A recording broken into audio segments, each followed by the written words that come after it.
Hi, my name is Vanessa Cain. I'm a licensed marriage and family therapist, and today we're going to talk about how to manage conflict in a way that's good for the couple.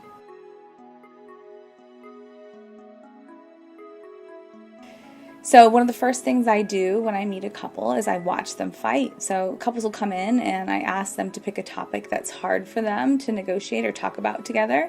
And I help them think about where they go wrong. And one of the most common things that I see people do is get stuck in the content. So say a husband wants to go out for the weekend and the wife gets upset because she says, well, I've been working all week too. That leaves me home alone with the kids. That doesn't feel fair to me.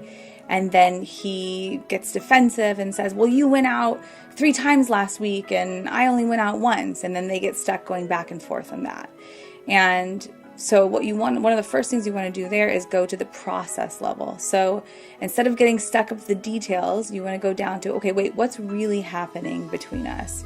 Are we fighting about some larger issue, some larger power struggle between us?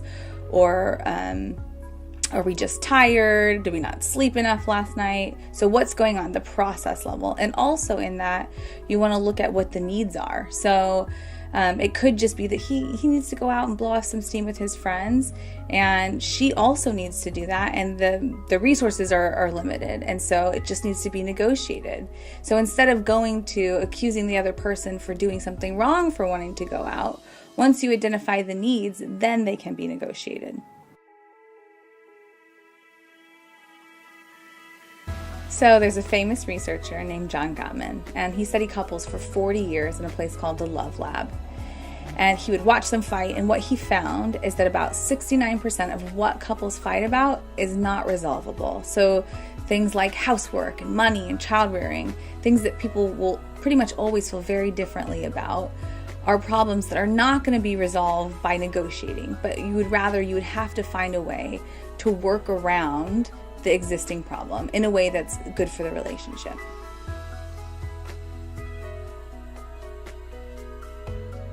So the first one is that you want to describe what you notice happening both internally and externally when something upsets you. So you want to say, honey, I noticed that, I'm the one that took the trash out the last 3 times. And I'm also noticing a disappointment in me and wanting you to do that. And I know that sounds very therapist-y, but it's important to learn how to talk in a way that's diplomatic.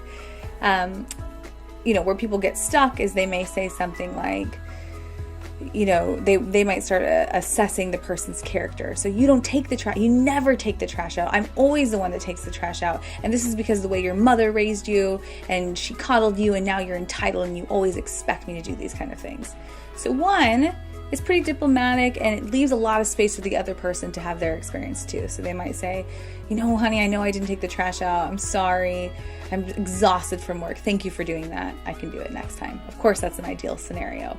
But the other one, someone's much more likely to respond in a way that's defensive. Well, your childhood was this, and how dare you analyze me, and I don't want to talk about it. So they're 2 totally different ways of talking about the same underneath need, which is the need to have your partner take the trash out or have a collaborative relationship to work around the house.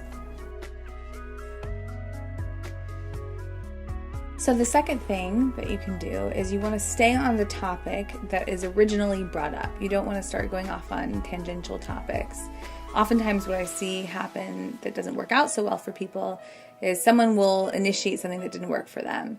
Then the other person gets upset about that, and then the person gets upset about something else. And so it can really snowball into something much bigger than it needs to be. So you want to keep your fights very concise, optimally under 5 minutes. That's much better for the nervous system, and stay on one topic at a time.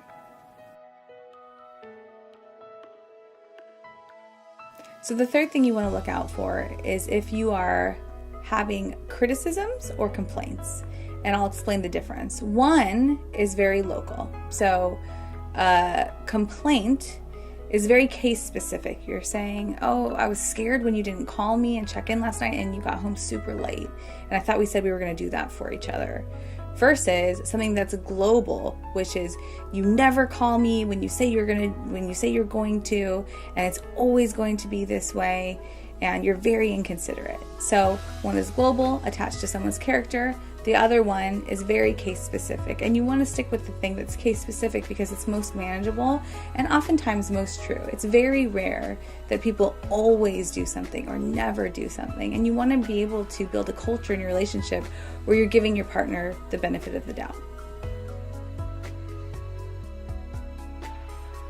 The fourth thing that you can do is ask yourself whether what you're saying is productive. So oftentimes people get confused because they're so angry inside that they think what they're saying is productive, but often they're either saying it out of anger and they're using emotional reasoning, or they're not holding enough space for what their partner's experience would be like. So it's really important that you track not only your internal experience, but also what's going on for your partner. So you want to look at their facial expressions, maybe the color of their skin, if they're sweating, if they're getting fidgety, to really track if the conflict is still in a place where it can be resolved or if it's gone too far.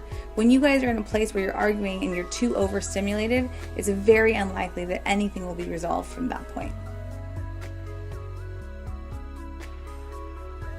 So I've seen hundreds of couples learn how to use these skills and integrate them into their relationship so that they're fighting in a way that even though they're so mad, they're still finding a way to communicate love and safety to one another. So if you have any questions about what you saw today, feel free to contact me. I'm happy to answer questions via email or phone. Thanks so much for taking the time to watch.